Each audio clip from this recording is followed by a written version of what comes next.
we have the Katasa Hyan. And let me tell you about this guy here. I love this guy.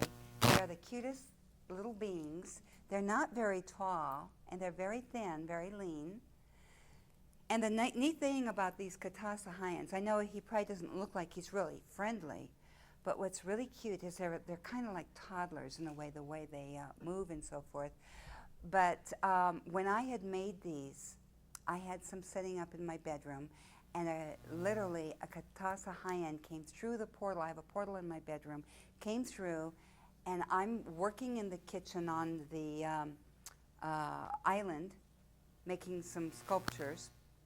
And all of a sudden, I hear one of my Katasa Hyan sculptures fall over. Now, mind you, I had 3 of them sitting where they should not have fallen over at all. And I'm thinking, what now? And I go and I look down into my bedroom is 3 steps down. I'm looking at the top, and I'm looking, and there's 2 of them knocked over, and there's one floating in a few inches in the air. And I'm going, what? What's this? And all of a sudden I'm concentrating, and then I see him. And I see him. He didn't know I could see him because he's from a totally different dimension than we are.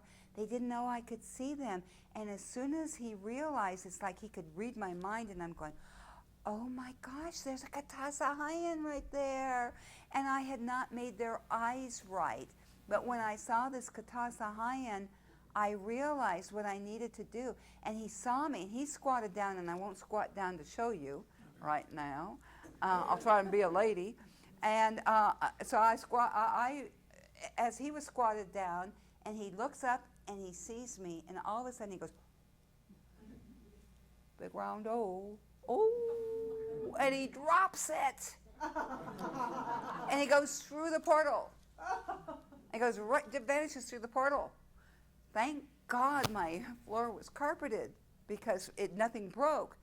But it was the best experience I had, because before I had made this ridge here around the eyes flat, and I realized, oh, they have kind of puffy eyes, you know?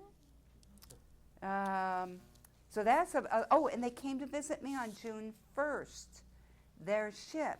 I had sent, before I send these out, what I do is I've gotten in the habit when I make them, I fall in love with what I make. And I feel their frequency as they come through me.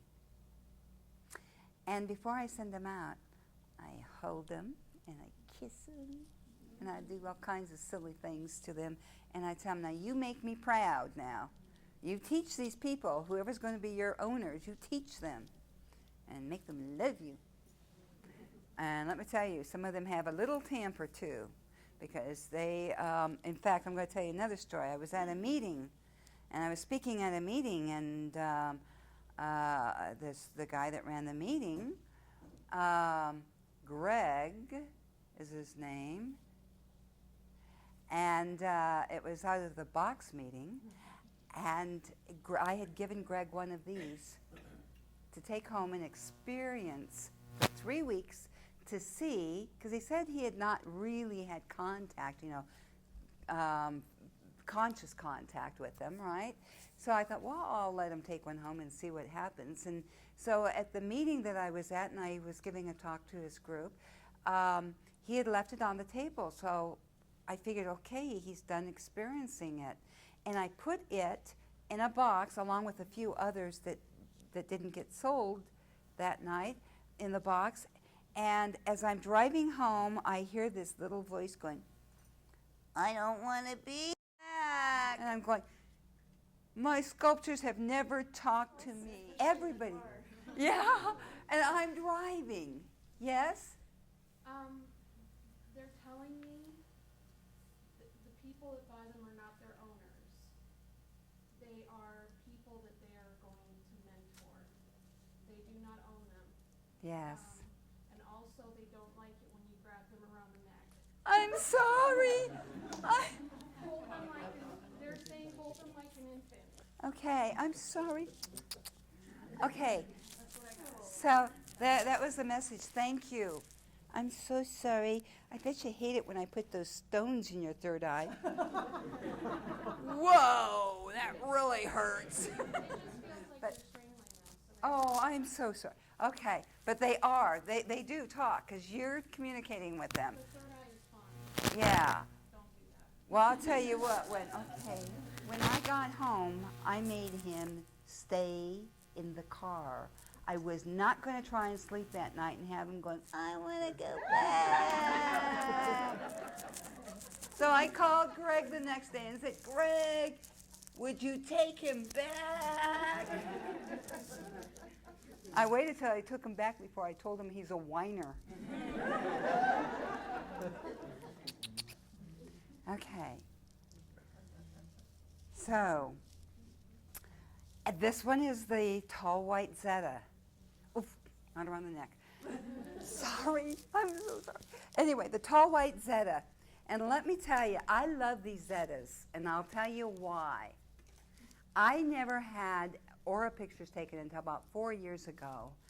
And in my aura pictures were 3 of these guys behind me, and then 2 little guys. One was a little white Zeta, and the other one, I'm not sure what it is, but I think it's a light worker. And interestingly enough, these guys protect me. And the smaller ones, when I'm talking and they want my attention, they're just like a kid. They'll poke you, they'll jab you, they'll do all, yeah, and they'll pull in your dress, everything. Huh? Do they do that when you're sleeping to try to make you wake up and talk to them or anything? No, actually they're really good about that, but I do know when they're around, and sometimes when they want me to know they're there, I'll be sitting there watching a movie, and all of a sudden they'll put their finger in my ear, you know? They really do. And so I started making these, and I have a gentleman that lives in California who literally is making some of the Zeta, the tall white Zetas technology, some of their tools and so forth like that. Okay, how are we doing with time? We're okay? 20 minutes. 20 minutes. Okay. This one here is called the Cheradani. Now, normally the Cheradani, this is a hybrid made between, let's see, I'm trying to remember the names of the beings that made them. You know, I got it on the card. Why should I have to try to remember? I've got a card. Duh. Okay. They're the Kebans. Yes. Okay. They're between the Kebans and another form of Zeta. Their natural color, they either are blue or they're kind of a gold color. And I decided to take some creative and use gold and other colors.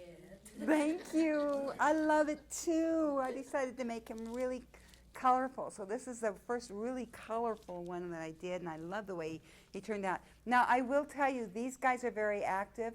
A guy who bought one loaned it out to a friend of his. And just to show you a little bit about what they do, they took, literally, a guy took and did an aura picture on the guy, on this young man, and then he did the aura picture of him holding a Cheradani, and his aura changed to pure gold with white around the edge. Ooh, I like that. And unbelievable. So they do have an effect. They have energy. They're scientists, and they also work on hybridizations. Then we've got the Zuma Zeta, which I've already told you about. These are very, very loving. They are aquatic. They can live in the water or out of the water. We have the Blue Lady.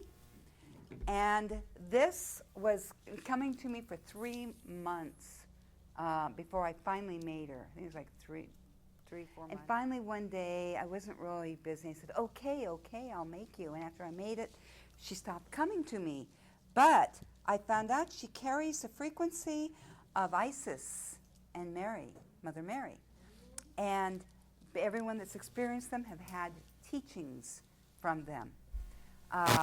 I have a couple that live in California that have conversations with the Blue Lady every single morning. And interestingly enough, the Blue Lady is talking about what is going to be happening to our planet and how we need to prepare. How we need to prepare what is happening. How we need to teach others not to feed into fear, not to give your power away through fear, but teach others how to love. And we need more than anything right now to practice every single day, several times a day, using light and unconditional love for everything. We need to do that, and I even have families that have children, and we teach the children. I've been working with some of the parents that are teaching their children how to manifest, how to protect themselves by using love and light, how to do all kinds of things, and you can make it fun. You really can. You might have one of those in my bedroom. Yeah. And these, by the way, are the Andromedan children, which is also very powerful. People have reported unbelievable healings. They're very playful. Sometimes you'll have things missing, and then they'll end up dangling it in front of you, and you're wondering, why are your earrings dangling in midair? And that's the little Andromedan child holding it. We've got the mantis beings, and let me tell you, the mantises, these are awesome. They have various colors to them. They come in various colors. But interestingly enough, I've got people who have had experiences with the mantises, people who are actually the same man that experienced the Charadani, and what happened with him was he'd borrowed the Charadani and put it in his windowsill, and a friend of his came over, a young girl friend of his came over to visit him one day, and she didn't believe in UFOs, ETs, or nothing like that. And all of a sudden, there's this bright light coming in through the window and shining on the Charadani's forehead. And they look to see what in the world is going on. Where's that light coming from? It's broad daylight. Is it a reflection? And as they looked out their window, there's a ship in the sky, and they're beaming on the Charadani. Is that not awesome? So, yeah. And the man, yes.